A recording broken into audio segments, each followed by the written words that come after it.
presidentes dicen huevadas. O sea, dicen pelotudeces muchas veces, como todos nosotros, no es que, pero uno tiene asumido que nosotros decimos huevadas, o sea, hasta casi que es un elogio. Che, está diciendo huevadas, bien decís. En cambio, un presidente está investido por el mundo de una autoridad donde decir, che, el presidente dice huevadas, queda mal, o pareciera que estás vulnerando algo. Pero así como los reyes son los padres, bueno, a veces, no siempre. A veces vienen los padres vienen del príncipe camello son y nosotros reyes, le dejamos el pastito y la agüita y también nos regalan cosas. Bueno, yo me acuerdo una vez uno de mis hijos dice, estamos haciendo una investigación con fulano y mengano para saber si Papá Noel existe. Ya sabemos que los reyes sí. Ay, mi amor. Bueno, todos decimos huevadas. De repente el Papa puede decir una huevada y los represidentes. Ahora, tenemos un presidente que se pasa de las cantidades de huevadas que dice y en un momento decís, ay, estoy repodrido de escuchar huevadas.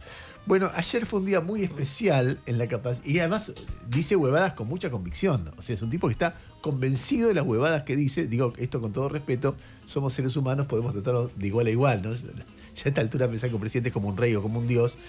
Piensen lo que piensen ellos de sí mismos por el lugar que ocupan, tal vez uno pueda decir, mirá, qué sé yo, cuando Alberto Fernández decía que los brasileños vienen de la selva o de los monos, y no sé quién bajó de los barcos, y no sé quién bajó de nosotros de los barcos. ¿Y los mexicanos dónde venían? De los indios. De los indios, claro. Bueno, decía, hay un presidente que dice, entre tantas, ¿no? Que decía.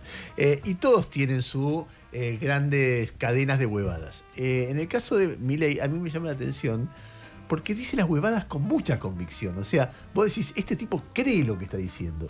Y es una discusión si cree o no cree. Pero vamos a empezar, me estoy refiriendo a un día muy intenso que ya él tuvo Milei en el Estado de Israel. Y quiero desgranar 2 o 3 cosas que me parecen importantes antes de meterme en las huevadas.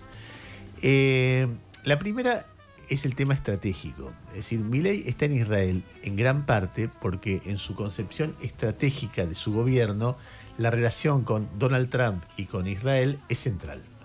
Y es tan central que si no estuviera Donald Trump detrás de Milei, probablemente Milei hoy estaría en problemas muchísimo más serios de los problemas que tiene. Entonces, elige, como eligió Menem en su momento, tener relaciones carnales. Así había dicho que eran relaciones con Estados Unidos, el canciller de Menem, elige alinearse básicamente no con la política de un país, sino la política particularmente de un presidente de una facción de ese país, que básicamente es Trump. Y nada, por default cae Israel, aunque en Israel hay otra patología ahí que se le agrega, pero básicamente en lo estratégico lo que estás viendo es la llevada al extremo de una estrategia de política exterior que a él le permite interiormente ser más fuerte de lo que sería si no la tuviera. Entonces, lo primero que hay que ver en ese viaje es eso. Lo demás es en términos de ya no huevadas, sino de por dónde va la Argentina. Hay que decir que esa estrategia es una estrategia muy exótica y muy exagerada. ¿Por qué muy exótica y muy exagerada? Porque es el único país del mundo que toma esa decisión. O sea, no hay ninguno, es muy raro que pase en este momento donde Estados Unidos e Israel están tomando decisiones que dejan perplejo a todo el mundo. No hay uno que los apoye como los apoya Argentina. Es decir, la sobreactuación de solidaridad con Israel que tuvo Milei en el día de ayer es una sobreactuación que realmente es única en el mundo, pero única. A ver, doy ejemplos.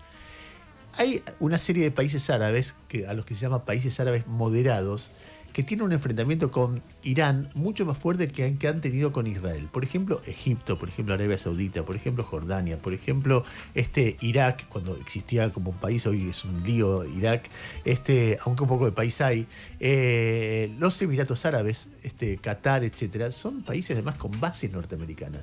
Ninguno ha tomado la decisión de Milei de acercarse a Israel o de apoyar lo que están haciendo Israel como Milei. O sea, después, aliados históricos de Estados Unidos, Canadá, por ejemplo, que es un aliado histórico, es vecino, tiene además trabajan en seguridad conjuntamente, no apoya lo que hace Estados Unidos. Dentro de Europa, toda Europa, la OTAN es parte de una alianza, la Alianza del Atlántico Norte, así se llama. O sea, toda Europa más Estados Unidos. No hay un país de esa alianza que apoye lo que hace Estados Unidos.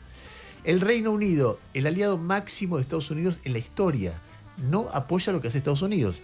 el único país que apoya lo que hace Estados Unidos, así a ciegas, ¿no? Tampoco se enfrentan, hay distintos matices. A ver, Europa tiene desde una líder de ultraderecha conservadora, anti-inmigración como Meloni, hasta uno de centro izquierda como Pedro Sánchez, y en el medio 1000 matices, no hay un matiz que haga lo que hace Milei. Con lo cual, lo primero que vos ves es una estrategia geopolítica para tratar de fortalecerse internamente, y además una estrategia exótica, exagerada, fanática, que nadie te pide. O sea, todos estos países tienen, América Latina tiene un montón de países alineados con Estados Unidos.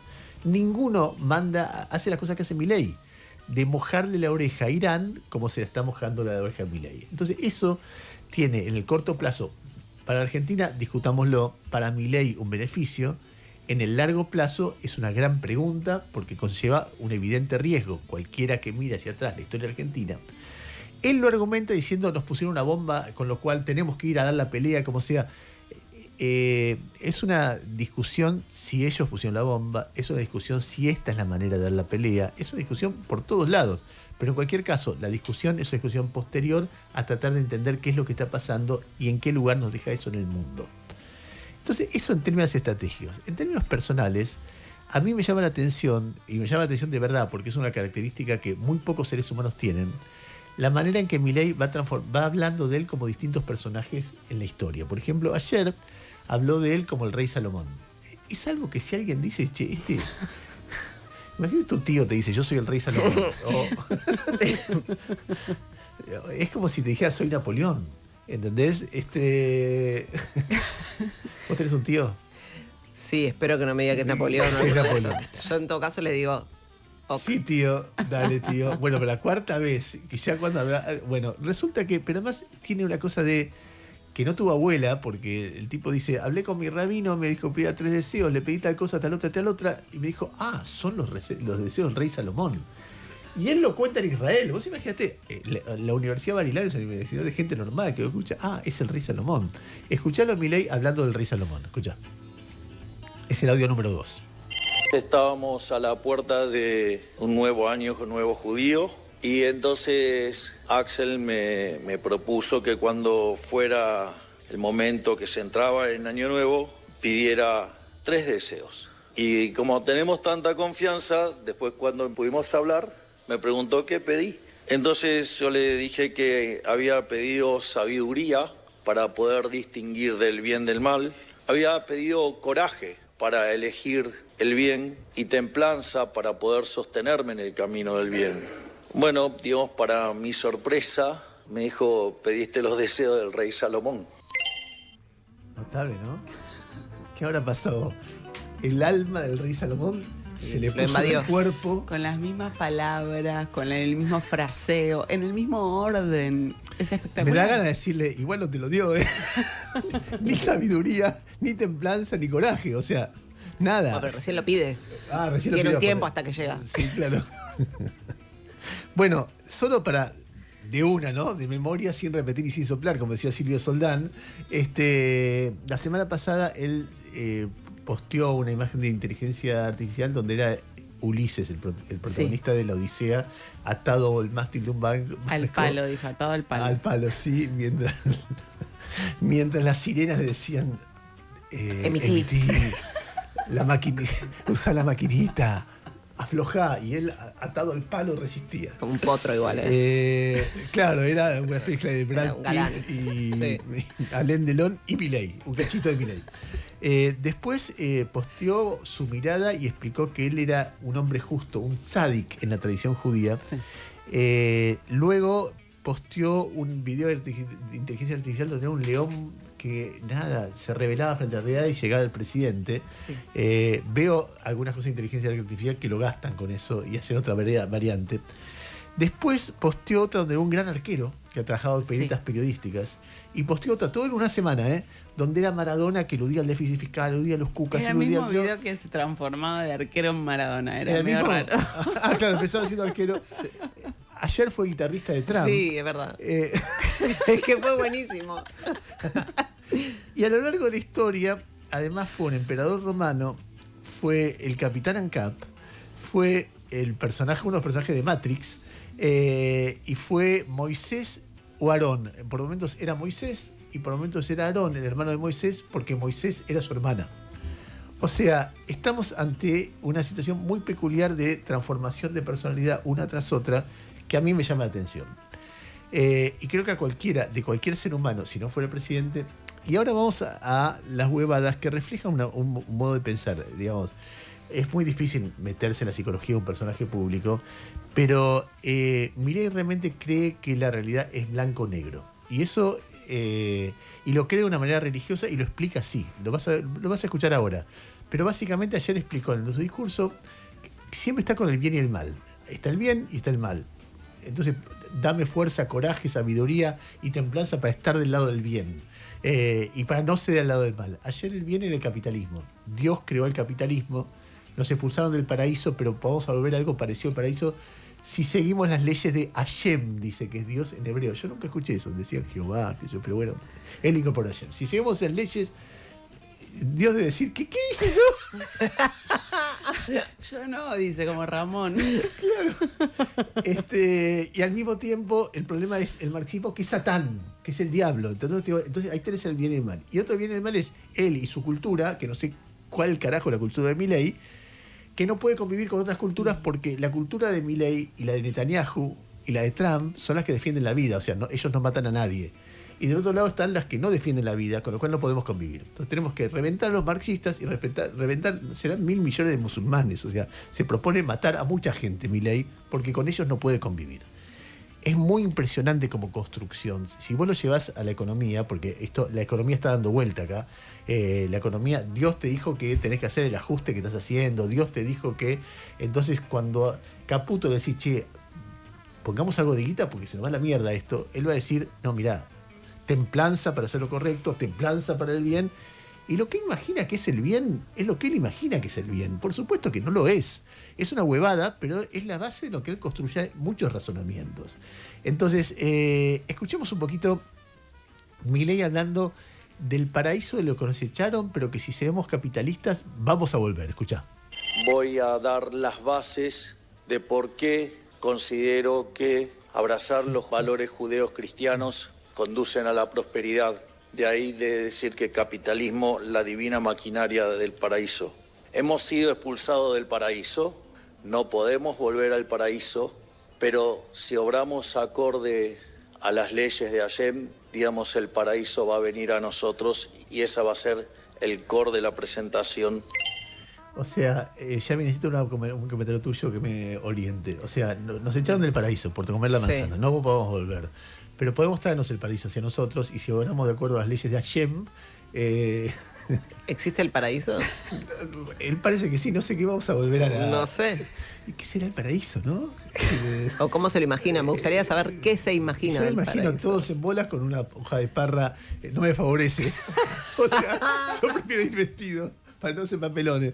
Claro, no puedes ir vestido, estamos todos desnudos, estamos todos desnudos. Estamos todos vestidos, chicos. No. Claro, no. Deja. Entonces no, vamos, sigamos como estamos. Bueno, cuestiones que en el segundo momento plantea el tema de que es imposible convivir con otras culturas. Escuchá. Dejar de lado el relativismo moral. Hay cosas que están bien y hay cosas que están mal. Y ahí no hay lugar a discusión. Con determinadas culturas no vamos poder convivir, porque si nosotros respetamos el derecho a la vida, no podemos convivir con quienes nos quieren matar. Pero si vos, me has acordado una canción de Nacha Guevara sobre el odio, que decía, con el odio acabaremos, lo vamos a aplastar, lo vamos a reventar y lo vamos a matar. El tipo está prescindiendo de la realidad. O sea, en el Medio Oriente se matan entre todos. Y cada uno cree que se está defendiendo porque el otro lo quiere matar, o lo justifica de esta manera, o lo justifica porque Dios le dijo que el bien está de su lado. Entonces, lo que está haciendo es plegarse. A ver, el bien está del lado de si hay algún bien, de que haya acuerdo, que haya diálogo, que muera menor cantidad de niños posibles y que el mundo negocia, el mundo convive con la diferencia. Si no podés convivir con la diferencia, sos un autoritario, pero salvo que vos creas que el bien está de mi lado. Es un discurso tan extremo, de una mente realmente tan binaria. Luego empezó con lo que se fue desarrollando, que el capitalismo es el paraíso o nos permitirá regresar al paraíso. Escuchá. Si uno se abraza al cumplimiento de la ley de Dios, se genera prosperidad. No vamos a poder volver al paraíso porque hemos sido expulsados del paraíso. Pero sí, como decía el Rebe, que lo que podemos hacer es traer el paraíso. Con lo cual, lo que vamos a probar es que el capitalismo es una máquina divina para generar prosperidad y para estar más cerca del paraíso. Fumado no me sale. Escuchá otro fragmento, dale. A mí como economista profesional en mi otra vida, por decirlo de alguna manera, porque ahora me dedico a otro negocio. Era un chiste eso. Pon el audio número 6, a ver. A ver si lo tengo. Detrás de cada sistema económico hay una moral primera. Detrás de cada política hay una concepción del hombre. Y detrás de cada concepción del hombre hay una respuesta, consciente o no, a la pregunta más antigua y urgente que existe: si hay o no un orden que nos trasciende. Yo encontré esa respuesta y no puedo callarla. Si uno abraza los valores judeos cristianos, su vida espiritual vibra en la misma sintonía que su vida material, y como consecuencia de esa consonancia prospera. Cuando uno rechaza esos valores, la vida material entra en conflicto con la espiritual y el resultado es la miseria. No es una intuición ni una metáfora, es una ley tan rigurosa como cualquier ley económica. 2 más 2 es 4. No, es una cantidad de huevadas una tras otra. Escuchá, después va con marxismo y Satán. Dale. El audio número 12, dale. El marxismo no es simplemente una teoría económica alternativa con errores técnicos corregibles. Es algo mucho más serio. Se autodeclara como una teoría satánica. Marx era satanista. Sus propios textos de juventud lo revelan. El drama Ulanem, anagrama de Emmanuel, nombre bíblico de Cristo, es un himno a la destrucción y al odio contra el Creador. Dice textual: pronto abrazaré la eternidad y lanzaré gigantescas maldiciones a la humanidad. Escribe Marx en ese texto. Richard Gumbrand lo documentó con rigor en su libro Marx y Satanás. Los textos existen, están publicados, están disponibles para quien los quiera leer. No es una acusación retórica. Bueno, o sea, el marxismo es el Satán, el capitalismo es el paraíso. Hay culturas con las que se pueden convivir, estamos del lado del bien y en contra del mal. A ver, muy brevemente, el marxismo hoy es una doctrina histórica que no...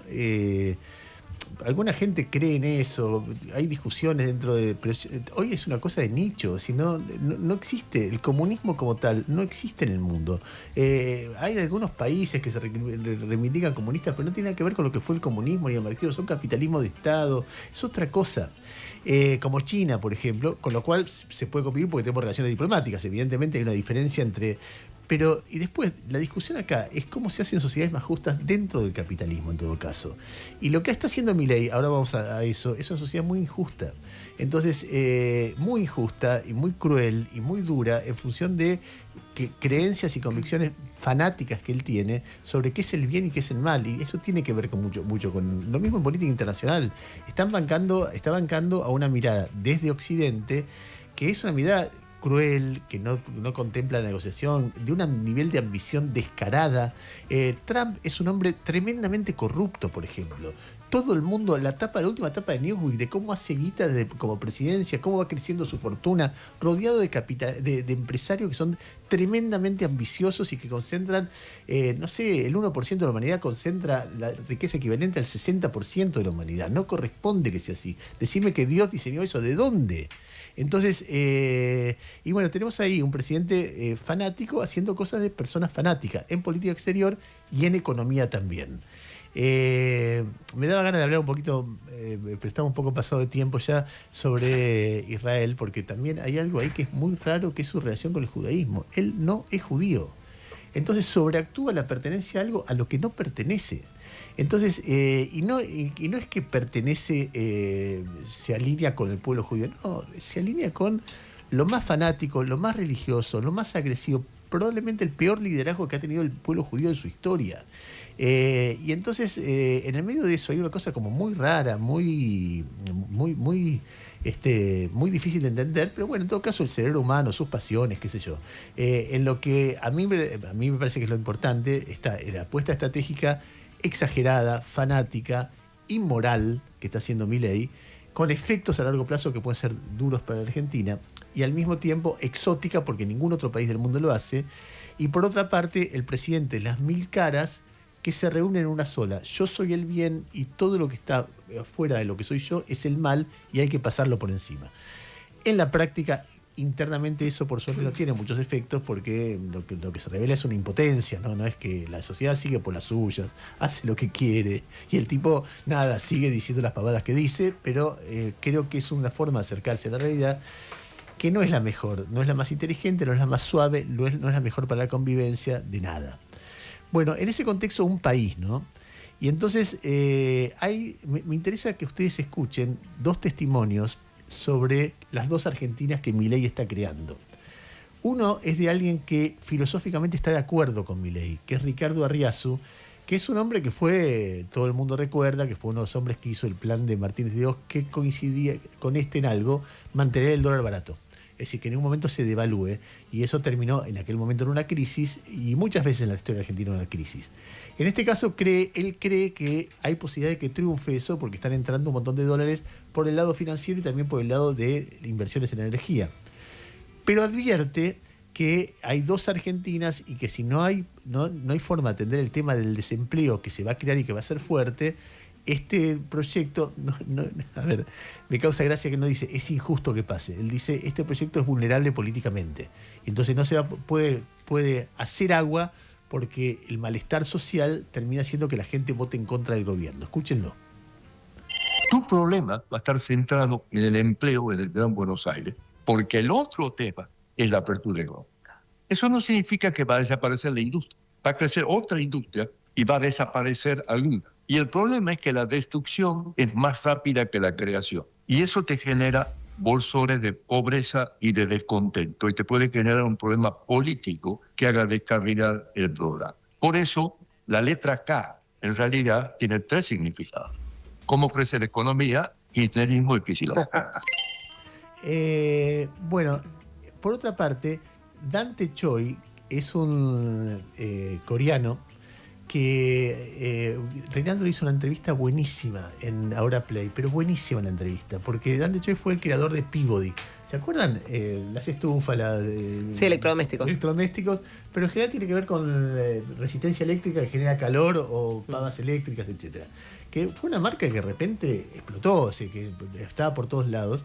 Y el tipo se acaba de mudar a Paraguay a producir porque en la Argentina no le funcionaba. Entonces le cuenta que no puede dormir. Primero le cuenta la historia de la familia. El padre era de Corea del Norte, peleó en una guerra con Japón. Los japoneses lo tomaron preso. Después tuvo que caminar 6 meses para volver cuando lo liberaron porque nadie lo llevaba de vuelta. Llegó y empezó la guerra entre Corea del Norte y Corea del Sur. Él aprovechó para rajarse Corea del Norte porque no quería el comunismo, pero los yanquis no le creían que se había escapado y lo metieron en cana en un campo de concentración. Y en un momento dice que la familia se vino a la Argentina porque se hizo muy popular en Asia un libro que se llamaba Corazón, de un italiano que se llama Edmundo D'Amici, donde una médica la aventura de venir, se llamaba De los Apeninos a los Andes, cómo alguien de Italia se venía porque había pobreza en Italia y se venía a la Argentina. Y en Asia eso era muy famoso. Decía, ¿qué pasará en la Argentina? Y dice que ese libro explica que muchos coreanos se hayan venido a la Argentina. Mirá lo loco. Y bueno, y el tipo llegan acá y van a Fuerte Apache. Vive un tiempo en Fuerte Apache. El padre empieza a poner una bicicletería y empiezan a progresar. Y este se transforma en empresario. 4 veces quiebra. Insiste, un tipo tenaz. Y no quiere volverse a Corea porque dice, mi hijo es de acá. Y bueno, ahora es la 4ª vez que quiebra. Y el tipo cuenta muchas cosas, por ahí después tenemos tiempo más, pero habla de los dos países. De nuevo, es el audio número 37. Escuchá cómo, desde una perspectiva distinta, de alguien que no está de acuerdo con lo que está diciendo Milei, dice lo mismo que estaba diciendo Arriazu. Escuchá. Claramente nosotros somos el sector perdedor de este modelo, en donde claramente hay sectores, oil and gas, minería, agricultura, producción de alimentos, etcétera, etcétera, que está volando. De hecho, Argentina crece entre 4,5 y 5% por año. Ayer dijo Ricardo de Riazu que este año Argentina iba a crecer un 5% y que iba a haber tanto ingreso de dólares que divisa que iba a salir los dólares por las orejas. Sí, vamos a verlo después, ¿no? Entonces, lo que estamos viviendo en estos momentos son dos sociedades, dos países. Hay una decisión clara entre lo que es la macroeconomía y lo que es la economía real. Entonces, vos en un país que está creciendo 5%, no se puede registrar crecimiento de desempleo. No puede haber recesión, caída de consumo. Que es todo lo que está pasando. No puede haber caída de es como dos países, va a dos morosidad de los bancarizados, créditos bancarios no bancarios, de crédito no bancario, último informe, 41%. Eso es una barbaridad. Nunca se dio. Entonces, estamos en Argentina y estamos viviendo dos países, dos realidades totalmente diferentes. Todos los números de macroeconomía que son fantásticos, en mi opinión, son como fantasmales. No existen, ¿ok? Porque no derraman, no existe para la sociedad común, no para la ciudadano común. Bueno, el otro día vino acá un personaje muy distinto a Riazu y a Choi, que es Alberto Samid, y decía, este es el peor gobierno de la historia. ¿Por qué? Porque hay riqueza. Y no puede ser que cuando haya riqueza haya tanta pobreza. Si vos tenés un país pobre, en crisis, es lógico que haya pobres, pero si tenés un país donde entra guita, es ilógico que haya pobres. Alguien se lleva la guita. Eso, que en distintas palabras, con distintas perspectivas, lo dicen uno y otro, empieza a ser algo de consenso. Y creo que anticipa el gran desafío que tiene la Argentina, porque el desafío primero era, ya desde que empezó la historia de Vaca Muerta, empezar a generar ingresos. Ese desafío se está cubriendo. Hoy tenemos un gobierno que no le importa nada qué pasa con la sociedad mientras se generan esos ingresos, por lo menos por ahora. Tal vez lo pueda pensar. El desafío para los gobiernos que vienen, sea de esta línea, o por lo menos por ahí para este gobierno, antes de las elecciones también, es cómo unir las dos, porque estando una puede hundir a la otra, o estando una puede favorecer a la otra y crear no voy a extenderme con esto, pero creo que es lo más interesante que puede pasar con el país en los próximos años, es que con esa riqueza que se genera, una parte sirve para estimular la vida de todos nosotros, y esa vida de todos nosotros termine generando un país integrado y fuerte y rico y potente, y donde sea lindo vivir. No veo que en la visión del bien y el mal que tiene Milei sea posible hacer eso, pero veo ahí, además de un problema, una oportunidad. Veremos, qué sé yo. En el medio hay otras noticias porque aparecen cosas que son espantosas. La ley de discapacidad que está proponiendo el gobierno ahora. Los datos sobre cantidad de gente en la calle. Estas y otras cosas te cuentan hoy, dale. Bueno, es impresionante cómo estos dos países aparecen todo el tiempo, porque hay dos noticias del día de ayer. Una que está festejando muchísimo al gobierno, que es el superávit comercial, el aumento de las exportaciones, principalmente empujadas por agro y por petróleo y energía, y también un superávit conformado por la caída de las importaciones, que eso sí tiene que ver con el derrumbe de la industria, la caída del consumo.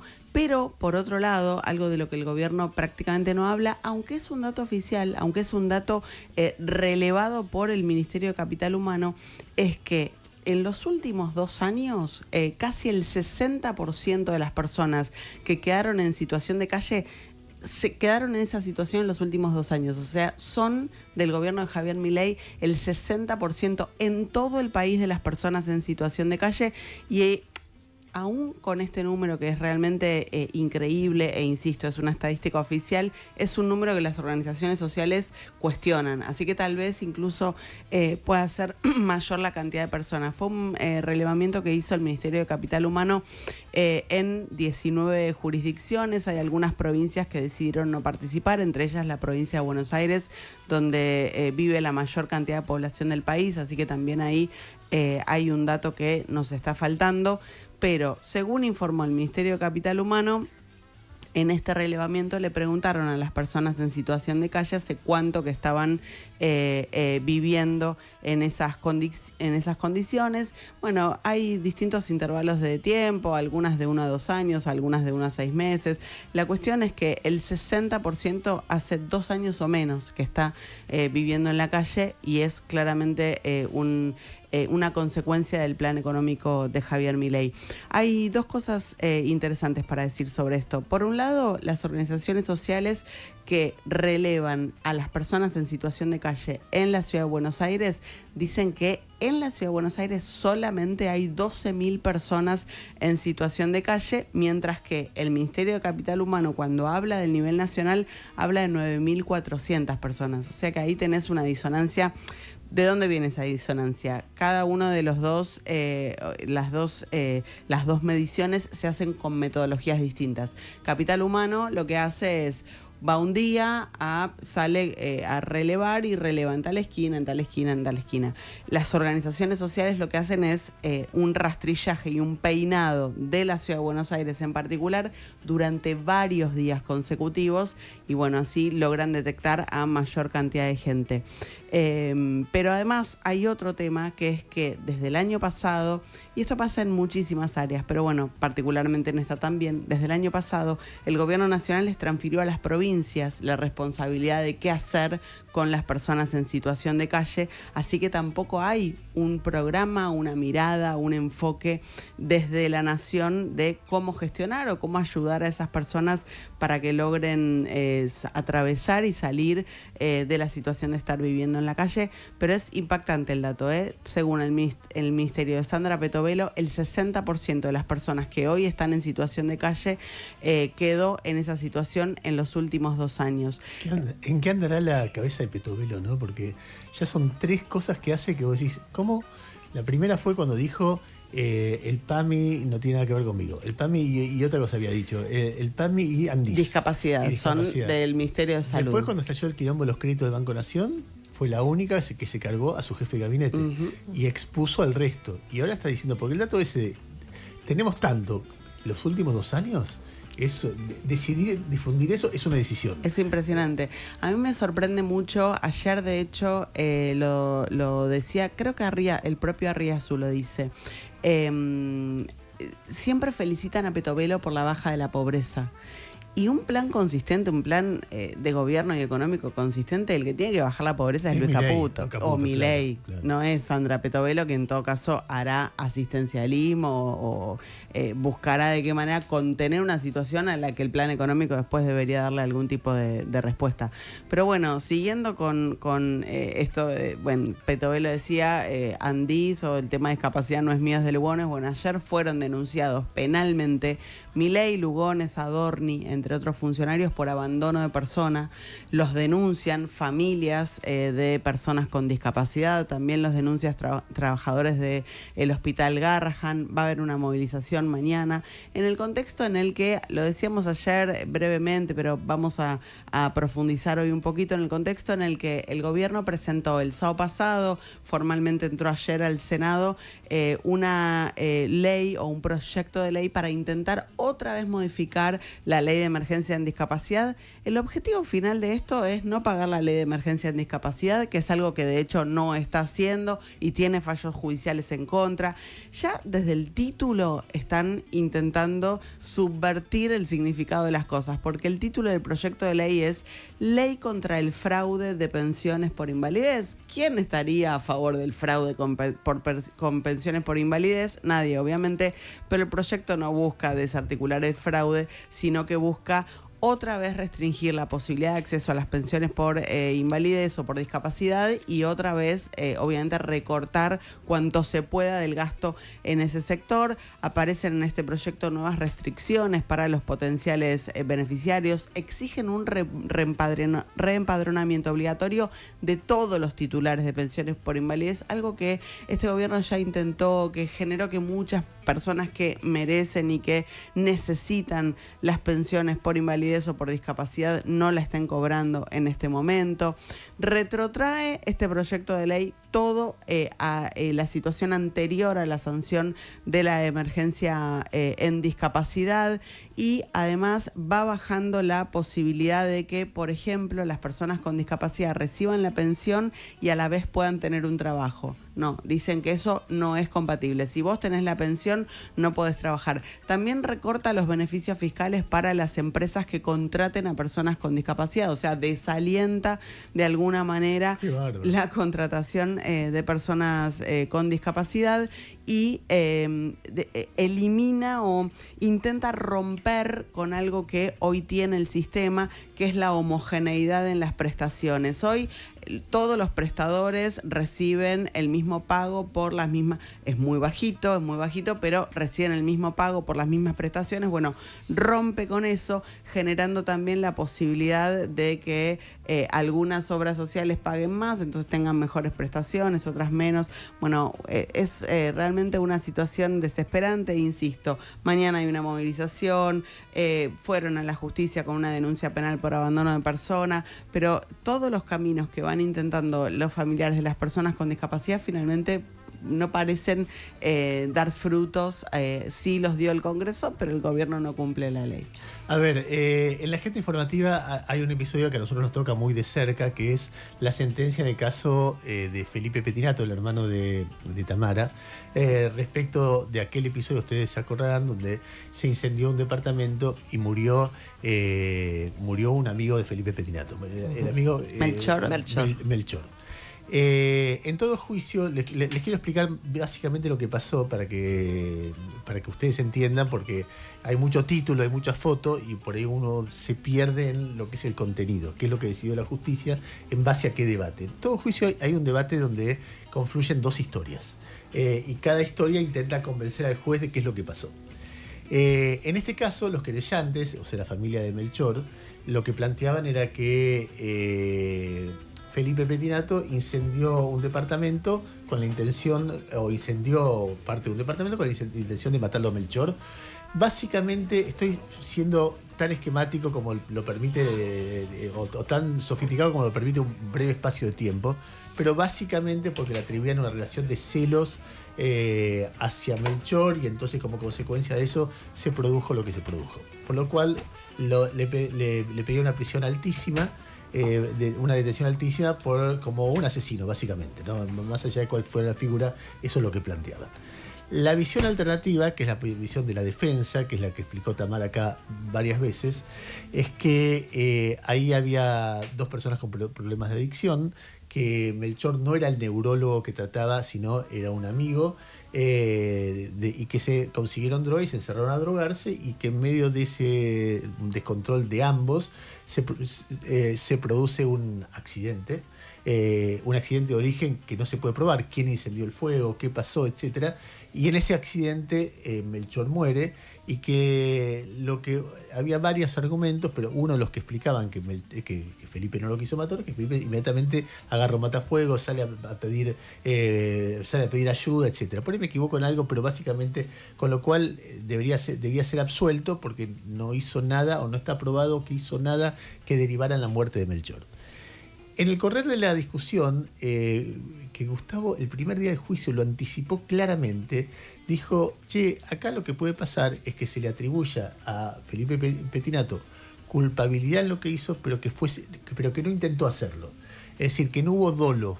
Y entonces, en este caso, si vos decís estrago doloso seguido de muerte, acá lo que ocurre es que la pena baja muchísimo. Cuando empezó la discusión final del juicio, o sea, la defensa por un lado y por otro lado la fiscalía, la acusación, bueno, esas son las dos visiones extremas. Pero de repente apareció el fiscal, que originalmente lo acusaba de estrago culposo, de estrago doloso, es decir, que fue a propósito, a decir, no, para mí no hay prueba de que él haya querido hacer esto. Para mí no hubo dolo, hubo culpa, pero como termina con una muerte, le pidió, 3 años y medio, creo que, de condena.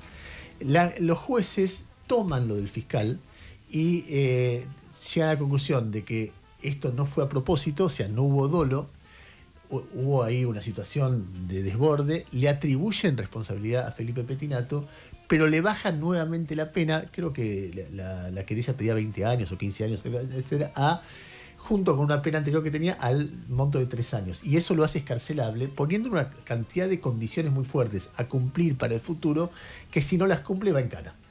O sea, que para quienes queremos a Tamara, que es el primer bien para nosotros a preservar, y quienes queremos a Felipe, en el caso mío por intermediación de Tamara, es un alivio que no vaya preso. Pero además, yo lo dije tal vez influido por el cariño enorme que tengo por Tamara y por cómo veo cómo ella cuida esto y cómo cuenta cada uno de estos episodios. Yo lo dije la vez pasada antes de la sentencia, no veo qué agregaba que en una situación tan confusa que derivó en esa muerte, Felipe Pettinato, que saben que está recuperándose, que es muy joven, que tiene una hijita, etcétera, terminará preso. Y por lo tanto, el hecho de que no termine preso, más allá de las opiniones que cada cual tenga sobre ese episodio, que es difícil de tenerlas de lejos porque es realmente una situación muy límite, es para todos nosotros un alivio. Sin dejar de tener en cuenta que entiendo perfectamente que a la familia de Melchor debe ser una frustración, porque ¿quién paga por eso que pasó? Y ellos creen que fue Felipe, y entonces debe ser una frustración enorme, y uno tiene la obligación de comprender eso. Pero simplemente quería explicar, para quien tuviera duda de qué pasó, siguiéndose por títulos que son confusos, o por fotos que son confusas, etcétera, qué es lo que pasó. Es que la justicia, tanto el fiscal como los jueces, que son las autoridades independientes, no es ni la querella ni la defensa, llegaron a la conclusión de que no hubo dolo. Es decir, que si pasó algo ahí no fue a propósito. Si lo hizo Felipe, porque Tamara va a decir un rato que no lo hizo Felipe o que no hay pruebas que lo hizo Felipe, pero que ellos creen que sí.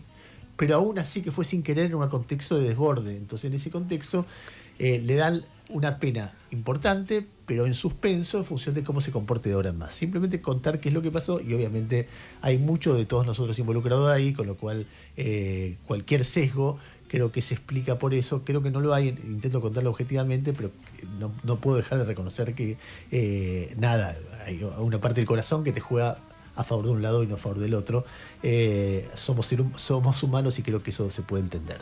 A ver, 8:57 minutos de la mañana. Quiero hacer un recorrido brevemente por el mundo antes de que venga Gustavo. Ahí la veo a Tamara. Mira, estaba Tamara. Yo pensé que no me estaba escuchando. Puta madre. ¿Me tira pata? ¿En alguna cosa? ¿Estuvo bastante bien? Bueno, más o menos, un poco siempre. 8:58 y nos vamos por el mundo con Noé Barral Grijera. Mira, justo acaba de tuitear Donald Trump. Estamos en momentos en que no está claro qué va a pasar con la negociación. Hoy se supone que viaja el vicepresidente estadounidense a Pakistán. Irán dijo, si viaja J.D. Vance, nosotros vamos. Si no, no. Bueno, están viendo ahí si retoman las negociaciones en momentos en que está por terminar definitivamente el alto del fuego. Y Trump acaba de tuitear hace un ratito nada más: Irán ha violado repetidamente el cese del fuego. Signo de exclamación, nada más. Veremos qué significa esto, pero todos los medios que cubren con detalle lo que pasa en la Casa Blanca dicen que Vance va a ir a Pakistán a seguir las negociaciones, así que veremos si efectivamente esto avanza en el sentido de descomprimir la situación de la guerra entre Estados Unidos, Israel e Irán. ¿Petróleo? El petróleo sigue en los $95. Hoy había bajado un poquito porque, bueno, justamente la posibilidad de que avancen las negociaciones, y $95 bajó muy poquitito hoy. Justamente la posibilidad de que avancen las negociaciones es lo que hace que el precio tire un poquito para abajo, pero están todos ahí intentando ver. Trump, que está atravesando algunos conflictos internos, le acaba de renunciar la secretaria de Trabajo, una mujer que se llama Lori Chávez de Remer. ¿Sabes por qué renunció la secretaria de Trabajo? Porque descubrieron que hizo viajes de carácter personal en aviones financiados con fondos de los contribuyentes. Mirá. Nada más ni nada menos. Y en este contexto también el titular del FBI, un señor de apellido Patel, que publicó en The Atlantic una nota extensísima durante el fin de semana contando cómo hay relatos, sobre todo de su equipo de seguridad, contando que hay días en los que no lo pueden despertar de lo borracho que está. ¿A quién? Al titular del FBI. Ah, mira. El tipo hoy anunció que va a hacerle juicio a esos periodistas porque dice que están mintiendo. Pero bueno, la nota es muy, muy detallada con muchísimas fuentes. Así que bueno, llama la atención, ¿no? Del titular del FBI.